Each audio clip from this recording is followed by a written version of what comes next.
If you follow Kamala Harris on social media, you may be seeing what I'm seeing. That is very big clues to her attack angle on Donald Trump for tonight's debate. And if you're not glued to X like I am, you may be wondering what it is. Is it his racism or misogyny? Is it Project 2025? Or maybe his cognitive challenges or something else? Get your debate bingo cards ready because I think I have Harris's strategy for shutting down Donald Trump coming up next. Before I reveal what the Harris campaign is foreshadowing as tonight's debate strategy, let's go around the horn and look at what the pundits are seeing in their crystal balls. First up is the always amusing Fox News. Watch and witness the oddness as they try to reverse the word vibes into something negative and then comically reverse the Harris and Trump personas in a contrast that truly defies reality. She has had a vibes campaign and she wants a vibes debate. And debates can be about moments, right? There can be a moment where you break through, but that usually comes from some fluidity and some quickness on your feet, most of which she does not have, but Trump does. Next up is MSNBC's Morning Joe, where the case is made that the focus of tonight's debate may be Trump's lack of focus. And in just a few seconds, I'll let you know if this also represents what the Harris campaign is leaning into. Kamala Harris is 59. He's now 78. He will be the oldest president in history if he wins and serves out his term. Right. And we've seen through that child care answer and other statements in recent weeks and months that he can go off on these bizarre tangents. He projects more energy and he projects more volume, and that covers, I think, for some of the mangled verbiage and unfinished thoughts at times. Although if you play the full answers to some of these questions, like with the child care thing, it comes through. And finally, also on MSNBC, watch as Jen Psaki appears to bite her lip to keep from laughing as Neil Katyal, the former acting Solicitor General of the United States and expert litigator, satirically torches Trump before his prediction. Well, Jen, Trump's record against prosecutors is 0 and 34, and I suspect tomorrow is going to make it 0 and 35. I mean, I think the first, thing to note is that this debate starts with, in many ways, a comparative advantage for Trump. It's going to take place in an empty auditorium. That's obviously a very familiar place to him these days, unlike Harris. But I think it's going to be a little hard for Harris. And the reason for that is, as a prosecutor, you focus on facts. And, I remember in high school and college debate, the hardest thing to debate is someone who doesn't believe in facts, who has no respect for the truth. And every time Trump speaks, it's like the facts go on vacation. And so Harris has to fact check him like it's a contact sport. And that prediction by Katyal sets us up nicely for what I'm seeing from the Harris campaign as the trap that is being set for Donald Trump to fall into tonight. This first clip is a hard-hitting digital ad with a single theme with just 4 letters that I think reveals the debate strategy. His lies never stop. $35 insulin. You know who did that? I did that.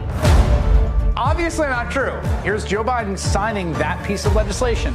During my 4 years, I had the best environmental numbers. Trump rolled back environmental protections and dismissed climate change. Project 25. I don't know anything about it. Donald Trump has been at our organization. He's blessed it. He's very supportive of what we do. I'm a better looking person. Roe v. Wade back to the States. No inflation. I did nothing wrong. Here's the truth. Donald Trump has been and always will be a liar. And if that wasn't enough, this clip from Team Harris outlines the 7 specific lies that Trump will most likely repeat tonight. This is fascinating to me because it's like giving your opponent your debate playbook, and the Trump team can easily map out the answers when confronted with these lies. But I think it shows that the lies are so egregious and so indefensible, and that Harris is so confident in her skills as a prosecutor that it does not matter if Trump sees it coming. So that's my prediction for tonight's theme. And while you're watching the 7 lies, please share via a comment below what's on your bingo card for the debate. What's the one strategy, the one thing that you hope sticks a fork in Donald Trump and marks him done? The debate is tomorrow night, and we can count on Donald Trump lying. A lot. How do we know? Because he always lies. Here are the biggest lies Trump will likely say on stage. Okay, he's gonna pretend like he's never even heard of Project 2025. More than 130 people who work for him are involved in Project 2025. His running mate, J.D. Vance, wrote the foreword to the Project 2025 author's book. That same author was caught on hidden camera talking about Trump's support. Of course, he'll lie about his extreme record on abortion. Not only is he responsible for dozens of abortion bans in states, his Project 2025 agenda calls for a national ban. It's right there in black and white. He's gonna lie about how he handled the economy and created jobs. Trump left us with an unemployment rate of 6.7% in an economy that had lost 9.4 million jobs. Meanwhile, the Biden-Harris administration cleaned up his mess, bringing those 9 million jobs back and then some. More than 15 million jobs overall, all while bringing inflation down and bringing wages up. And then he's gonna lie and say he'll protect Social Security and Medicare. He literally tried to cut both of these programs every year he was in office as president. He might even try to say he's responsible for $35 insulin. Which is ridiculous because he is not. Vice President Harris literally cast the tie-breaking vote for the bill that did that, and President Biden literally signed it into law, bringing insulin prices down to $35 for those on Medicare. We all saw this happen on video. And no, Donald, it was not AI. He'll lie and blame Kamala Harris for the border. Donald Trump is the guy who entered the chat and blew up the bipartisan border security bill. And he said out loud, blame me, because he thought it'd help him politically. When she's president, Vice President Harris is signing it into law. Now he'll say the vice president wants to defund the police.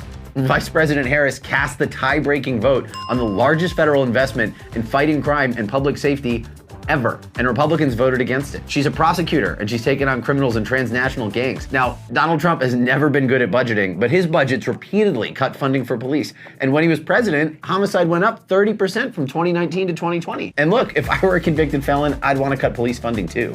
Bottom line, Trump's a liar, and the American people deserve better. They deserve a new way forward, and that is exactly what Vice President Harris is offering.